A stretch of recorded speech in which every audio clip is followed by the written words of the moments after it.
what's up, everybody? True Boxing here. Thank you for coming back to Get Hit with the Truth. Today, doing a What's Next on Lamont Roach Jr., the former world title challenger, who on December 18th on DAZN scored I don't know if it'd be an upset, but he got a nice win over Rene Alvarado, the former champion, to really up his stakes at 130, throw him back in the mix. Now, I saw Lamont Roach Jr. in his only title fight. I saw him live against Jamel Herring in Fresno back in 2019. And, he did all right in his first big attempt, but Herring was just a better fighter. But Lamont Roach, just kind of flying under the radar since then. He's a Golden Boy guy. And he got back into the mix of things against Rene Alvarado. He got an opportunity, and he dominated Alvarado over 10 rounds impressively. So that really put him right back into a wide-open division. And I really think Lamont Roach might be able to make an impact at 135 going forward. 130 going forward. So let's run up through the top 10 and see what's possible and what possibly could be next for Lamont Roach following probably his career best win, a 10-round clean one-sided decision over Rene Alvarado. All right, we start with number 1, Oscar Valdez. Not likely. Valdez is probably going to stay in-house with Top Rank. I don't think Top Rank and Golden Boy will work together. I honestly think it's a bad matchup for Valdez as well. So I'm not seeing this one. Number 2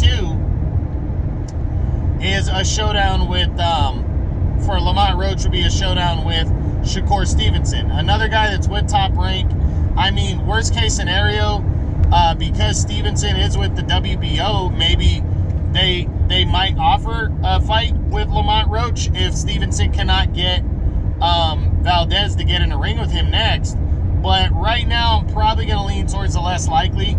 But again, it's not a fight I'd be shocked, because I think Top Rank might, Bob Arum might offer Lamont Roach Jr. And Lamont Roach is number 4 in the WBO, and that might be before that win. I'm not sure if the WBO's upgraded their rankings, but that win could have moved him up even higher. So right now, I'm not going to completely rule that one out. But for Lamont Roach, that's a high risk against Shakur Stevenson, but he's going to make money, and it's a good opportunity. So maybe, but I'm going to lean towards the less likely. Number 3 is former champion Miguel Burchell. Well, Burchell is moving up to 135. I'm just waiting for him to announce that, so that's the only reason he's still ranked right here. Number 4 is former champion Jamel Herring. Herring got dominated against Shakur Stevenson in October. We might not know for a while what Herring's going to do, but I really don't think a rematch with Jamel Herring, Lamont Roach, I don't think he wants it right now, and I don't think it's makeable anyways, and Herring might be going to 135, so I'm going to say no. Number 5 is former world title challenger and undefeated Shavkat Rakhimov. Not likely that Rakhimov is a possibility. Rakhimov is coming off of a knockout win and a contender, but he looks to have a mandatory shot with newly crowned IBF champion Kenichi Ogawa lined up. Number 6 is the WBA regular champion Roger Gutierrez, or actually the full WBA champion Roger Gutierrez. Well, Gutierrez is fighting Chris Colbert next, so not likely that Lamont Roach and Colbert are going to lock horns. I just don't see that fight taking place. Number 8 for me is Zelfa Barrett. I also have Kenichi Ogawa. Ogawa's got to fight Shavkat Rakhimov. Number 8 is Zelfa Barrett. Not likely. Zelfa Barrett is lined up now to fight for the IBF title, and he would likely have to, he's probably just going to wait around for the winner of Rakhimov and Ogawa, and he's probably just going to stay busy against some little-known opponent. I have Robson Consaicho at number 9 right now. And, Consaicho is fighting Xavier Martinez.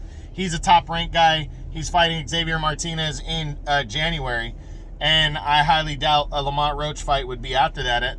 But you never know.